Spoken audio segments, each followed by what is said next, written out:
Olá, tudo bem? Sejam bem-vindos a mais um vídeo do meu canal literário.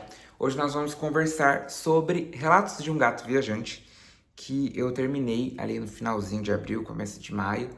Eu li aqui no Kindle, tava um pouco naquela pegada de livros mais curtinhos que eu queria ler, porque, enfim, quem acompanha o canal sabe que eu tava numa correria um pouco doida de trabalho, saindo peça e etc.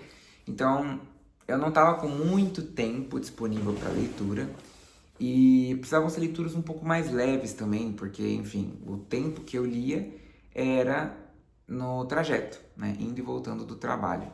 Então, não daria para ser um livro super denso, complexo, e de preferência que não fosse grande, porque é um pouco mais maçante, né? E às vezes você precisa de ver o livro fluindo, né? Ver a leitura avançando para também te dar um gás. Tanto que uma das melhores coisas quando você lê um calhamaço é ler outros livros simultaneamente, porque aquilo vai te dando um gás para você conseguir finalizar aquela leitura. Quando você fica com um único livro, ainda por cima, um livro grande, a tendência é ir você esfriando um pouco com o tempo. Então eu não queria que isso acontecesse. Então eu fui pegando livros menores, aí eu li, por exemplo, né, Vamos Comprar um Poeta, enfim. E aí eu tinha feito uma listinha aqui, quem acompanha viu, e aí o que terminou essa toada assim, de livros foi Relatos de um Gato Viajante. E um pouco dessa né, minha exploração de literatura japonesa, né? Então eu li Murakami, né, ano passado, o Incolor Tsuru Tazaki, não gostei muito. Depois esse ano li o Kawabata, com O País das Neves. Já gostei um pouco mais, apesar de ser um tipo de livro um pouco mais poético e aberto, né? Ele não é uma história fechadinha, enfim. Então, não é 100% meu tipo de livro, apesar de eu ter gostado da leitura.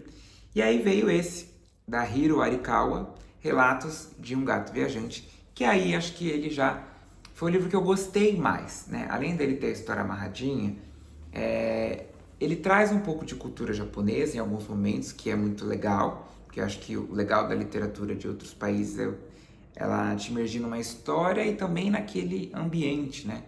Então acho que isso é muito rico. E foi uma leitura que trouxe mais questões humanas, eu acho, que os outros dois. Não que eles não trouxessem, mas é que esse, como ele é um pouquinho maior também, ele traz mais personagens com mais temáticas. É um livro um tanto óbvio, assim, né? Você consegue prever um pouco a leitura, ele não tenta ser poético nem nada do tipo, mas é um livro legal, assim, não é um livro que eu achei ruim, que não recomendaria a leitura, longe disso. É legal, principalmente quem tem gato, eu acho que torna a experiência um pouco mais legal. Eles tratam um pouco desses estereótipos, assim, né, que a gente tem em cima dos gatos, então esses comportamentos específicos, essa coisa de parecer que um gato sempre está como um superior, né? Alguns hábitos, o que um humano imagina de um comportamento de um gato, sabe? Então é legal, né? Principalmente quem gosta e tem gato, acho que se identifica um pouco mais. E ele tá dentro de uma literatura que chama, acho que de Healing Book, alguma coisa assim.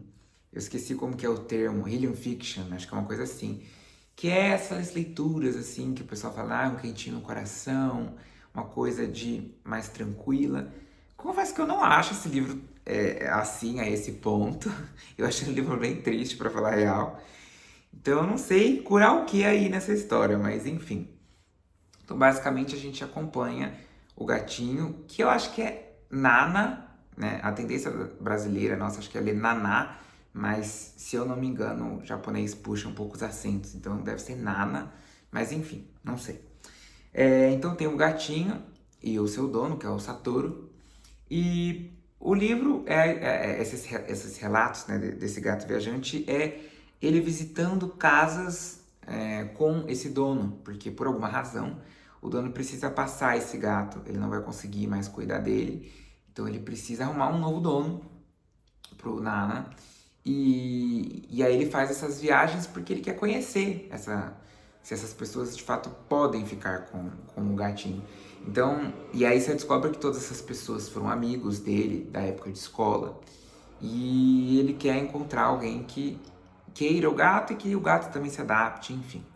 O livro de cara não explica o porquê que ele quer passar o gato para frente, né? Porque é isso. Então muita gente acha que é um livro que se trata sobre abandono animal, mas não é. Então, assim, quem tem questões com isso, não fique já puto, já com ódio do Satoru.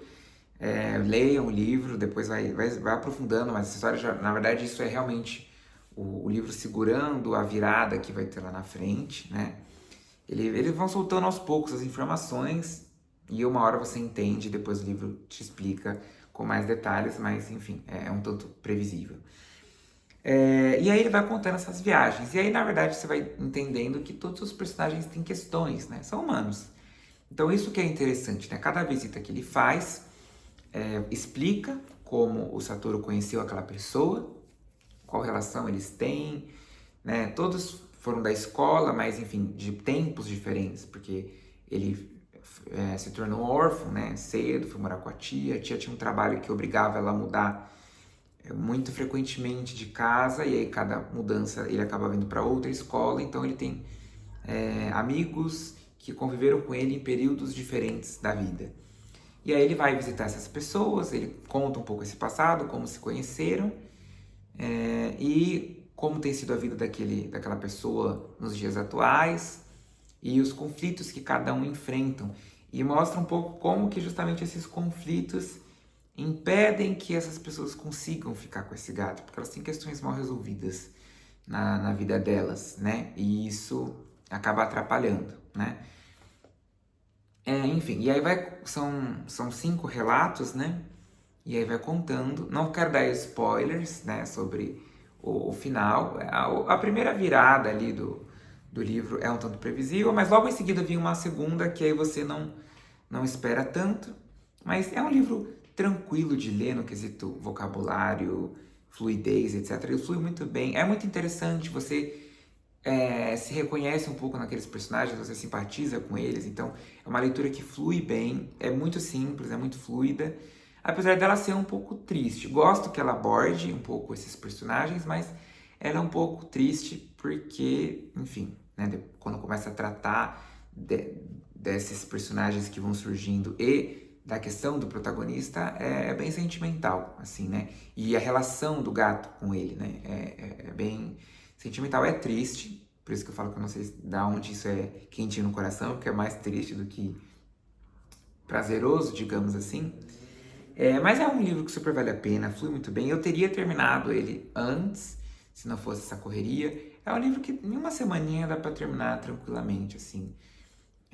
Ainda mais se você lê um capítulo por dia, dá uns 5 dias você termina. Mas vale a pena, eu gostei desse meu contato com a literatura japonesa, foi o que eu mais gostei até o momento. Eu gostaria de ler outros livros da Hiro. Traz um pouco de cultura ali, em especial essa cultura, essa visão de morte mais japonesa. E o livro alterna um pouco essa relação dos narradores, né? Em muitos momentos é o gatinho que está narrando, mas, por exemplo, quando vai ter esses flashbacks dos personagens narrando, às vezes passa para os amigos, às vezes para o Satoru, às vezes muda bastante esses narradores conforme o livro vai passando. Dá uns 50 minutos aí, por aí, as leituras de cada um dos capítulos, então é um livro muito fluido, gostei da experiência, recomendo a leitura. Para quem tem assim, sensibilidade com questões animais, não acho que tenha problema nenhum ler o livro. O gatinho não sofre nada durante o livro, então né, podem ficar tranquilos em relação a isso. O sofrimento mesmo está nos humanos. O gato até que sai ileso, mas os humanos só se lascam assim o livro todo. E é isso. Essa foi a minha experiência com a leitura do Relatos de um Gato Viajante. Recomendo.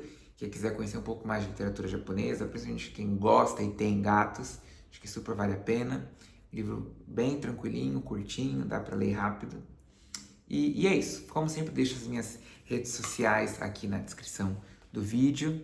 Hoje que eu tô falando de gato, meu gato não quis aparecer aqui no vídeo, né? Mas enfim, me sigam nas minhas redes sociais, deixo sempre o link da minha wishlist da Amazon aqui. E até o próximo vídeo.